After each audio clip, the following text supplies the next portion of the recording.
everyone, and welcome back to my monthly horror roundup, where I list off every horror movie coming out in the month of June, quickly tell you what they're about, and where you can watch them. First, on June 4th, Insane Like Me releases on VOD. In this, a combat veteran returns home after a tour of duty overseas, only to be wrongly convicted of his girlfriend's disappearance. After his release from a mental asylum, he embarks on a search to uncover the truth and settle the score. 2 days after, on June 6th, The Hangman releases on VOD.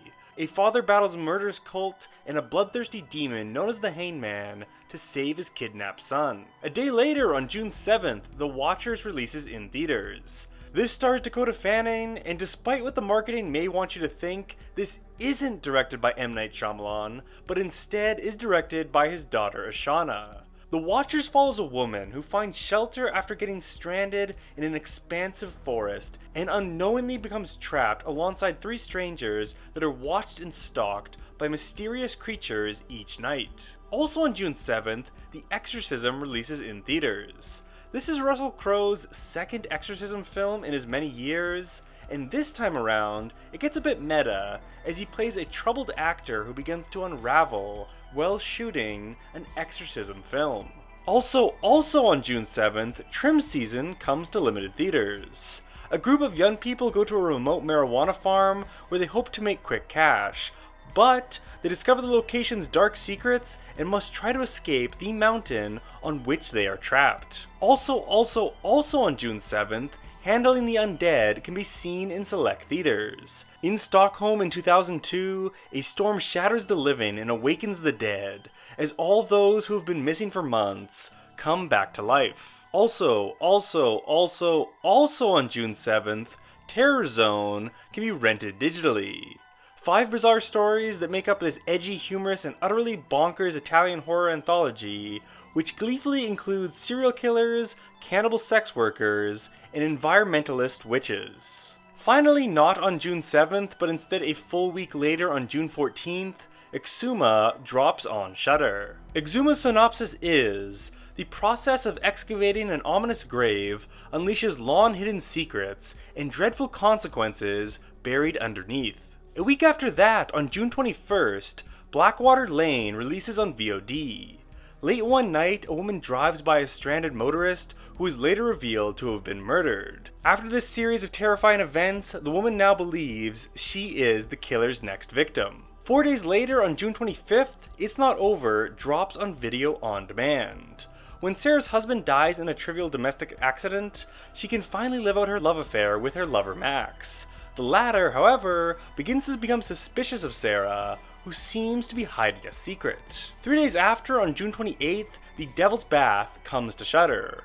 In 18th century Austria, in villages surrounded by deep forests, a woman is sentenced to death after killing a baby. Last on my list, also on June 28th, A Quiet Place Day 1 comes to theaters. This is a prequel to A Quiet Place that takes place on the first day of the worldwide invasion, following a new group of survivors in New York City being hunted by alien creatures. Of all the movies I just listed, my pick for my most anticipated horror movie for the month of June is The Watchers. June isn't quite as exciting as May was when it comes to new horror releases. Personally, I'm not that interested in yet another Quiet Place movie. The Exorcism could either be a really fun surprise or the worst movie of the year, and nothing on Shudder really caught my eye. While The Watcher is my pick, I can't say I'm overly confident that it will be great. And that is because, truthfully, I have no idea what to expect from M. Night Shyamalan's daughter Ashana in her directorial debut. She is a complete unknown. Her only film credits on IMDb are jobs working on her dad's movies and TV shows. At this point, it's really hard to tell if this is a nepotism situation or if she is a genuinely talented filmmaker who just happens to have a famous director for a dad, like in the case of Brandon Cronenberg or Sofia Coppola. We can only hope, in her years learning from underneath her father, she takes more influence from films like The Sixth Sense, Unbreakable, and Split, and less from After Earth, Glass, Old, and The Happening. Ignoring the father-daughter dynamic and focusing on The Watchers itself, I do have to say it does look quite intriguing. The cast is solid. I absolutely love Georgina Campbell in Barbarian. The trailer is mysterious and foreboding. The setting is great. I am a big fan of horror movies set in forests. I really like the premise, and I am very curious to learn the truth of why these otherworldly monsters are watching people inside the woods. Overall, I don't have extremely high expectations for The Watchers. This wasn't something that was heavily on my radar, but again, I am intrigued by it. I would love to be pleasantly surprised, and of anything on my list this month, I think The Watchers has the most potential to be a standout 2024 horror hit.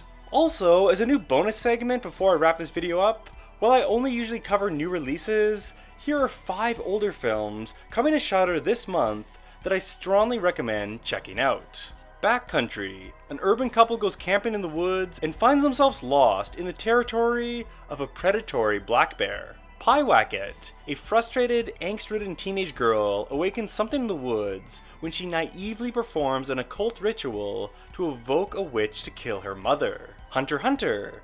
Joseph and his family's life in the wilderness and their tranquility is threatened when they think they are being hunted by the return of a rogue wolf, and Joseph leaves them behind to track it. Killing Ground. A couple's camping trip turns into a frightening ordeal when they stumble across the scene of a horrific crime. And The Nightingale. Set in 1825, Claire, a young Irish convict woman, chases a British officer through the rugged Tasmanian wilderness, bent on revenge for a terrible act of violence he committed against her family. Alright, and those are all the new movies coming out this June. In the comments below, please tell me what your most anticipated movie for the month is. If you haven't already, please subscribe to my channel, Horror Flicks with Nick. Once a week, I post early horror reviews, horror lists, commentaries, deep dives, and 2-minute recommendations for underrated horror movies you can stream on Netflix, Prime, and Shudder. Thank you all for watching this video. I'll talk to you all again in July.